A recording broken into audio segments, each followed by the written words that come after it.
नमस्कार दोस्तों, आशा करता हूँ आप सब अच्छे होंगे। आज हम मैथ के कुछ महत्वपूर्ण क्वेश्चन को डिस्कस करेंगे जो रेलवे, एसएससी, बैंक या अदर गवर्नमेंट कॉम्पिटिटिव एग्जाम में बार बार पूछे जाते हैं और आने वाले आगामी एग्जामों के लिए महत्वपूर्ण है। तो चलिए वीडियो शुरू करते हैं।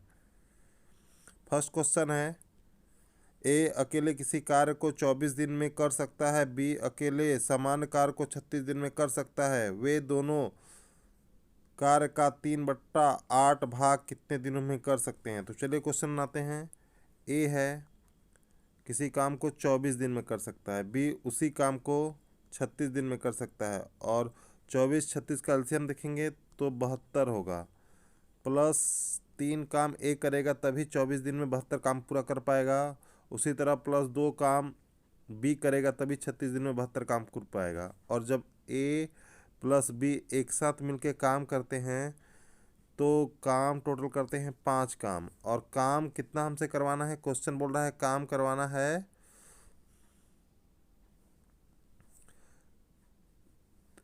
3/8 काम। 72 काम का 3/8, 3 × 8, 8 से 8 है कम 8, 8 × 9 72।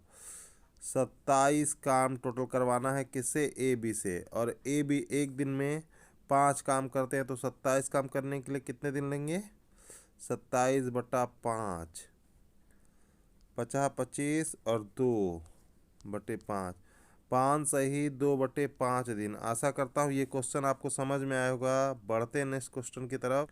अगला क्वेश्चन है, एक राशि पर 40% प्रति वर्ष की दर से 2 वर्ष के चक्रवृद्धि ब्याज और साधारण ब्याज के बीच का अंतर 2400 रुपये है, तो राशि क्या होगी। चलिए क्वेश्चन लगाते हैं।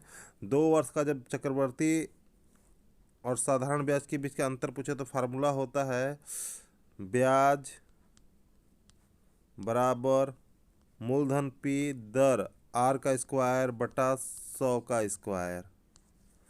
तो आपके पास ब्याज दिया हुआ है 2400, मूलधन पूछ रहा है, मूलधन नहीं पता हमें पूछ रहा है, और दर दिया है 40 × 40 बटा 100 × 100। 2 जीरो से 2 जीरो कट गया, 4 से काट दीजिए, 4 छक्के 24, 600 बार में कट गया, फिर 4 से काट दीजिए, 150 बार में कट गया। अब आपके पास आ गया 150 बराबर P/100। अब 100 को इधर ले आइए, 100 को इधर ले आइए तो 150 × 100 बराबर P। तो आपको P मिल गया 15,000 रुपये। आशा करता हूँ ये भी क्वेश्चन आपको समझ में आया होगा। बढ़ते हैं नेक्स्ट क्वेश्चन की तरफ। एक्स वाई और जेड क्रमशः 12 दिन, 15 दिन और 20 दिनों में एक कार्य कर सकते हैं। उन्होंने एक साथ कार्य करना शुरू किया लेकिन जेड ने 2 दिनों के बाद छोड़ दिया। शेष कार्य एक्स और वाई द्वारा कितने दिनों में पूरा किया जाएगा। तो चलिए क्वेश्चन बनाते हैं। सबसे पहले है एक्स, इसको 12 दिन में पूरा करता है, वाई इसको 15 दिन में पूरा कर सकता है, और जेड इसको 20 दिन में पूरा कर सकता है।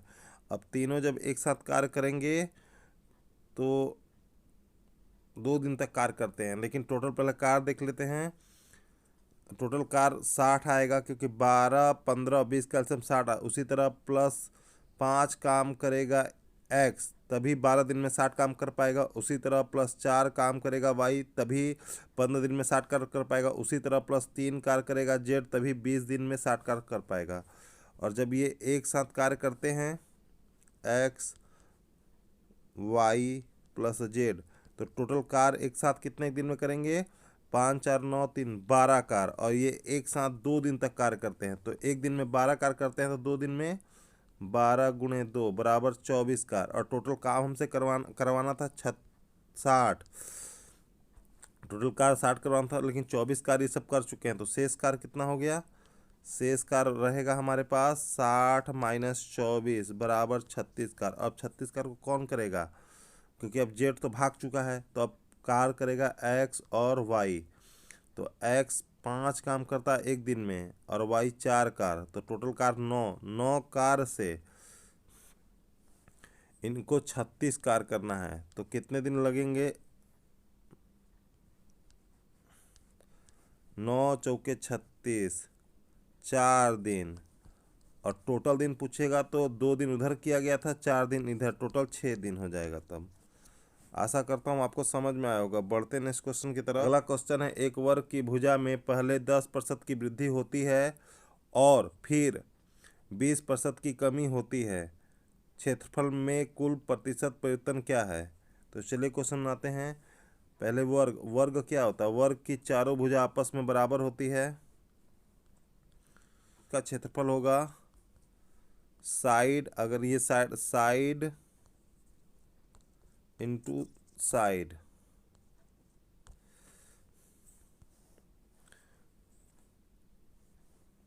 आपको बोल रहा है पहले 10% की वृद्धि, मान लेते हैं, लेट्स सपोज करते हैं कि हमारा साइड था 100, अब 10% की वृद्धि किए हम, तो 100 से ये कितना हो जाएगा 110, और फिर इसमें कमी होती है 20% की, तो 20% कमी करेंगे कितना हो जाएगा? 20% क्या होता है? 1/5, तो 4/5 बचेगा, तो 5 से काट दीजिए,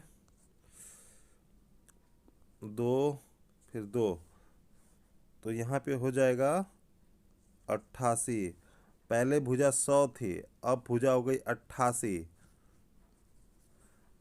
इस तो क्षेत्रफल क्या होता है? भुजा इंटू भुजा, तो 100 को पहले काट देते हैं, 4 से काटेंगे 25 बार में, 4 से काटेंगे 22 बार में। पहले भुजा हमारी 25 थी, अब हो गई 22, तो क्षेत्रफल क्या होगा? 25 गुणे 25, 22 गुणे 22, तो यहाँ पे 625 और यहाँ पे 484। अंतर कितना है देखिए, अंतर आपको दिखेगा 1, 4, 141 का अंतर, 141 का किस पे? 625, 141 का अंतर 625 पर, बटा 625, 25 से काट दीजिए 4 बार में, 25 से काट दीजिए 25 बार में।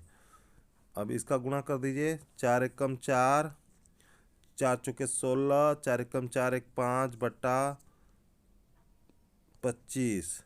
अब इसको डिवाइड कर दीजिए, 25 2 बार जाएगा 50, 6 बचा 4, फिर 2 बार गया 50, 4 1 0, फिर ये चला जाएगा 5 बार, 125, फिर 6 बार, 22.56% कमी होगी। आशा करता हूँ ये भी क्वेश्चन आपको समझ में आया होगा। बढ़ते हैं नेक्स्ट क्वेश्चन की तरफ। अगला क्वेश्चन है, पहली, दूसरी और तीसरी संख्या का अनुपात क्रमशः 1:2:3 है। यदि पहली संख्या का 30% 48 है, तो दूसरी और तीसरी संख्या के अंतर का 50% क्या होगा? तो चलिए क्वेश्चन बनाते हैं। देखिए, 3 संख्या है ए, बी और सी, अनुपात दिया है 1:2:3। तो आप क्या कर लीजिए, इसमें डबल जीरो बना दीजिए अपनी सुविधा के लिए। ये भी 1:2:3 के है। अब बोल रहा है पहली संख्या का 30%, पहली संख्या का 30%, पहली संख्या हम 100 माने हैं, 30% कितना हो जाएगा? 30% बटा 100, 100 कट गया, 30 रुपये। 30 रुपये की वैल्यू 48 के बराबर है। तो आपसे बोल रहा है 30 रुपये की वैल्यू 48 के बराबर है, तो एक की वैल्यू क्या हो जाएगी? 48/30, और 100 की वैल्यू, 100 की वैल्यू हो जाएगी 48 गुणे 100/30। 0 से 0 कट गया, 3 से 48 कट गया, 16 बार में 160। अगर पहली संख्या 160 है, ए, बी और सी, पहली संख्या 160 है, दूसरी संख्या क्या होगी? इसका 2 गुना थी, क्योंकि अनुपात 2 था, एक अनुपात पहली था, तो 332। उसी तरह तीसरी संख्या, पहली संख्या 1 अनुपात में, तीसरी संख्या 3 अनुपात में, तो 16×3=48। अब बोल रहा तीसरी संख्या और दूसरी संख्या के अंतर का, तो अंतर कितना है 160। 160 का 50% क्या 50% की वैल्यू होती है 1/2। तो 1/2 निकालना है। 60 का काट दीजिए 16 को 2 से तो 8। इसका 1/2 भाग कितना हो जाएगा 80। आशा करता हूँ ये भी क्वेश्चन आपको समझ में आया होगा। अगर आपको हमारा वीडियो अच्छा लगा हो तो लाइक शेयर कमेंट करें और हमारे चैनल को सब्सक्राइब करें। धन्यवाद। जय श्री